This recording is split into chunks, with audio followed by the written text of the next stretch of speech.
Everyone, welcome to Chhattisgarh current hub. और आज की डेट है 27 फेब। ठीक है, तो 27 तारीख के जो छत्तीसगढ़ के और नेशनल के करंट अफेयर इंपॉर्टेंट जो है, चलिए उसको देख लेते हैं। महत्वपूर्ण दिवस की बात करते हैं तो महत्वपूर्ण दिवस क्या है? 27 फरवरी प्रोटीन दिवस मनाया जाएगा। ठीक है, विषय क्या है?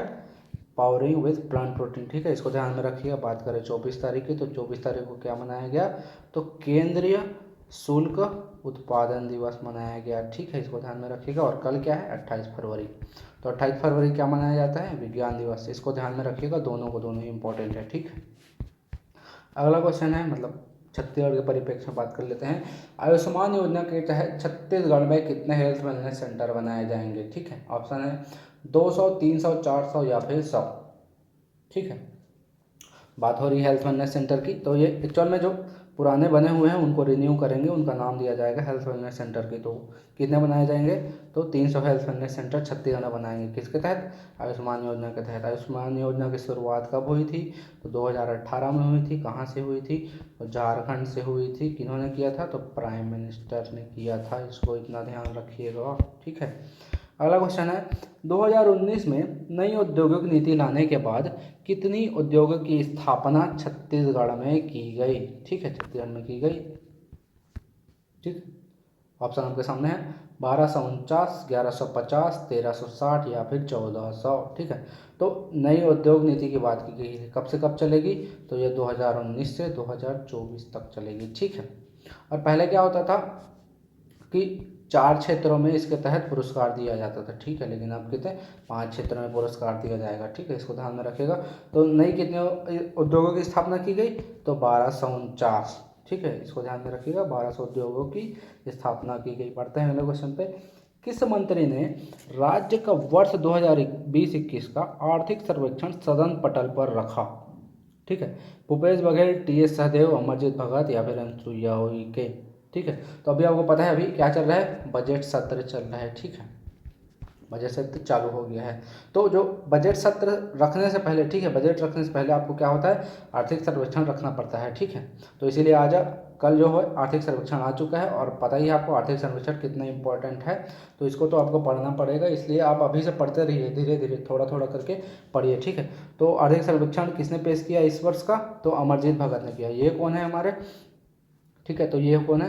सांख्यिकी मंत्री है हमारे। ठीक है, इसको ध्यान में रखिएगा, सांख्यिकी मंत्री है। बात करें भूपेश बघेल की, तो हो सके तो आज कल में बजट पेश हो जाएगा। ठीक है, इसको ध्यान में रखिएगा। टी.एस. सहदेव कौन है?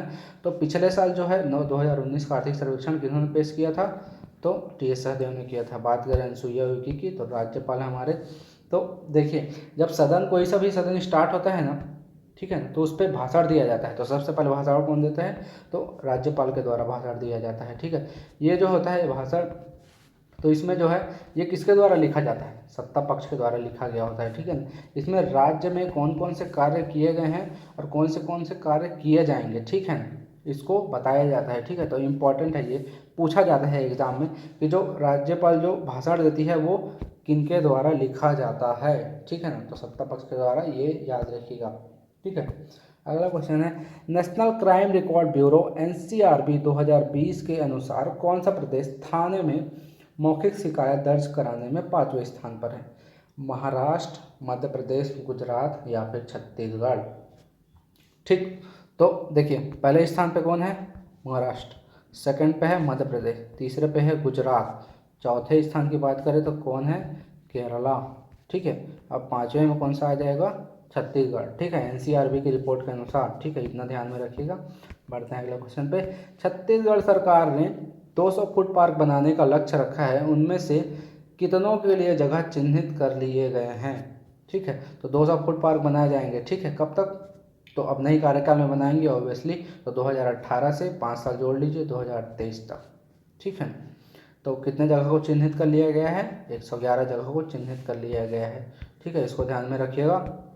अगला क्वेश्चन है, आरबीआई के द्वारा वित्त वर्ष 2020-21 के लिए अनुमानित विकास दर कितना रखा गया है? ठीक है, अब हम लोग आ गए हैं नेशनल करंट अफेयर पे। ठीक है, तो आरबीआई के द्वारा वित्त वर्ष 2020-21 के लिए अनुमानित विकास दर कितना रखा गया है? ठीक है, इंपॉर्टेंट है, ये आपको स्ट्राइक करेगा कहीं ना कहीं किसी न किसी एग्जाम पे। ठीक है, तो कितना रखा गया? 10.5% रखा गया है। ठीक है, इसको ध्यान में रखिए। बात करें आरबीआई की, तो इसकी स्थापना कब हुई थी? तो 1935 में हुई थी। ठीक है, और सारे बैंकों का जो है राष्ट्रीयकरण आरबीआई के द्वारा ही किया जाता है। ठीक है, इसको ध्यान में रखिएगा। और बैंकों का बैंक आरबीआई को ही कहा जाता है।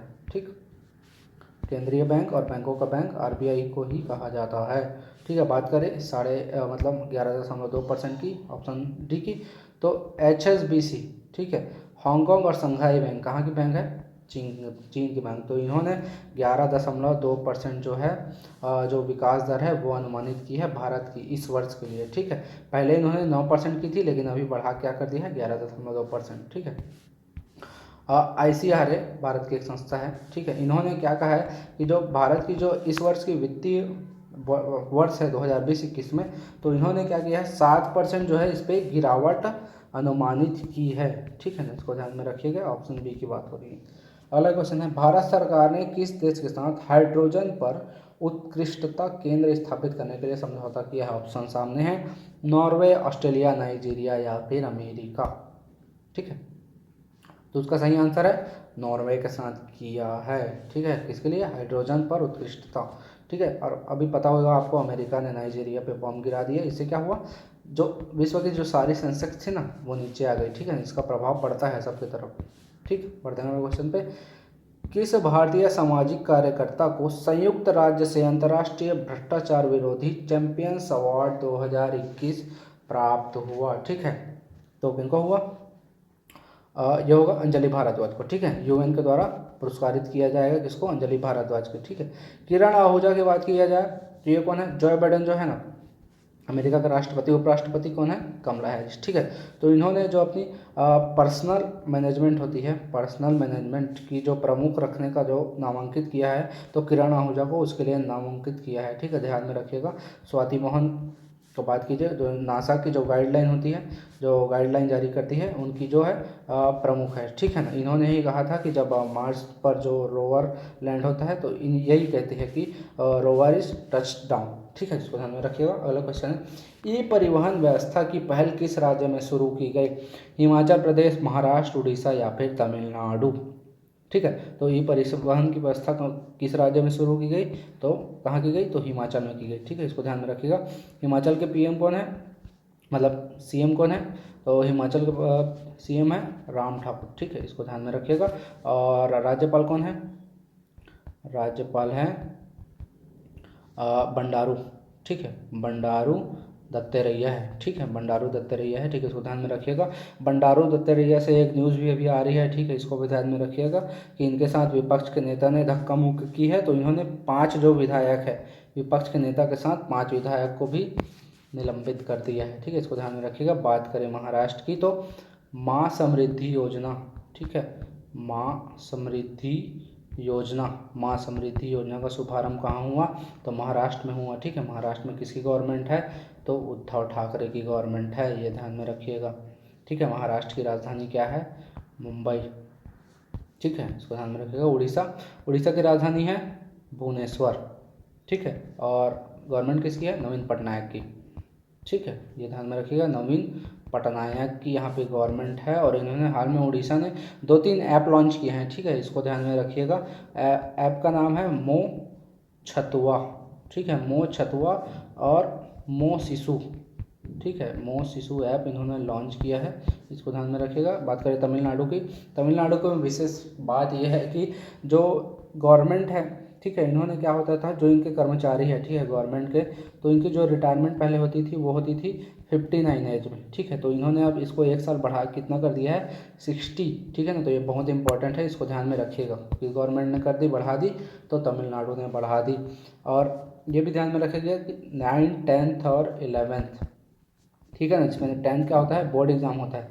तो इस गवर्नमेंट ने क्या की है, तमिलनाडु बोर्ड ने, इनका एग्ज़ाम कंडक्ट नहीं कराने की बात की है।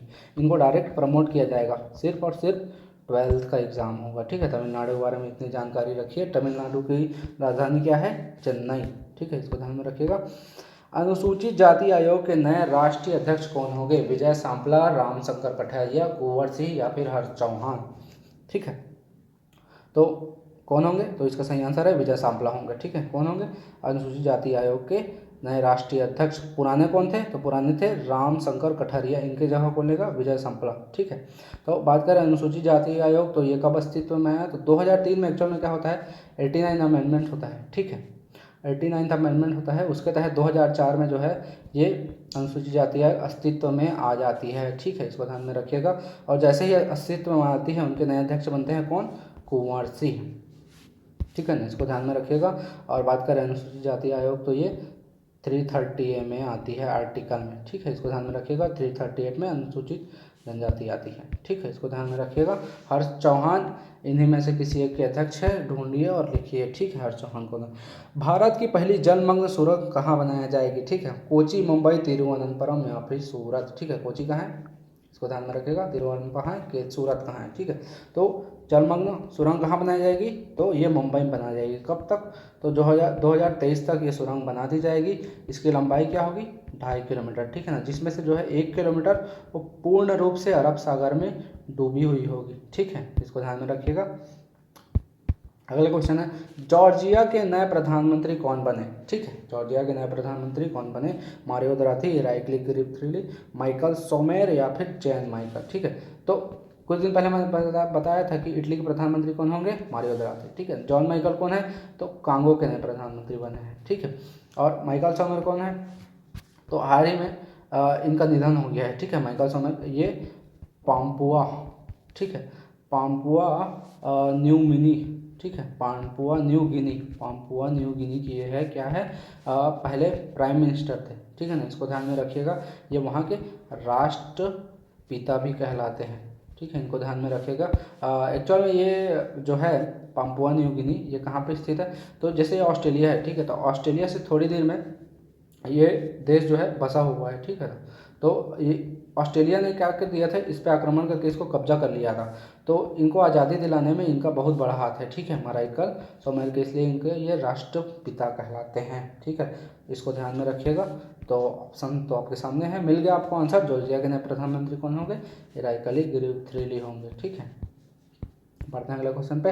हाल ही में किस केंद्र शासित प्रदेश या राज्य में राष्ट्रपति शासन लगा? ठीक है, इसमें लगा, आपको तो सबको पता ही होगा, पुदुचेरी में लगा। ठीक है, वहाँ की कांग्रेस की सरकार गिर गई। ठीक है, 11वां महीने में ये दूसरी बार हो रहा है। ठीक है, कि कांग्रेस की सरकार गिर गई। महाराष्ट्र में भी गिर गई थी। ठीक है, ये एमपी में गिर गई, सॉरी, एमपी में गिर गई थी, वहाँ बीजेपी की गवर्नमेंट बनी। ठीक है, और बात करें तो सबसे ज़्यादा बार कहाँ लगा?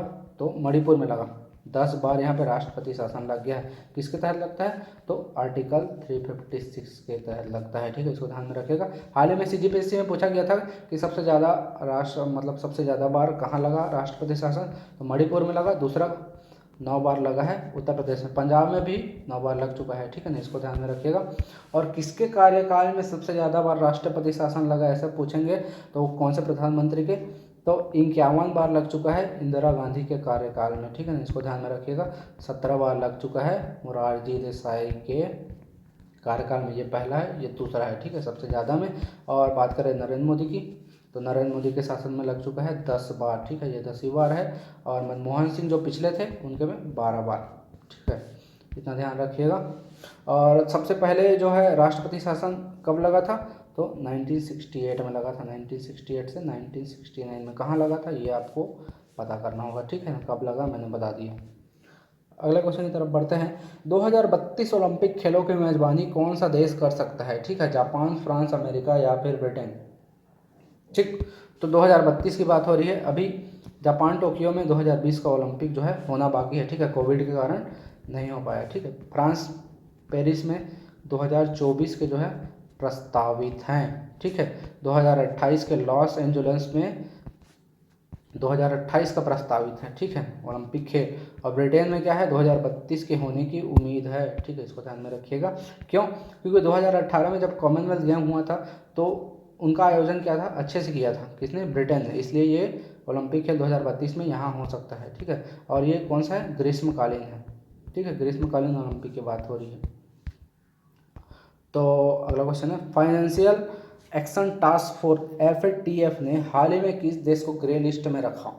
ठीक है, तो देखिए ऑप्शन में से आपको पता ही चल जाएगा, पाकिस्तान को ही रखा होगा। ठीक है, तो बात करें finance action task force FATF की, तो इसकी स्थापना कब हुई थी? तो 1989 में हुई थी। ठीक है, इसका मुख्यालय कहाँ है? पेरिस, फ्रांस में।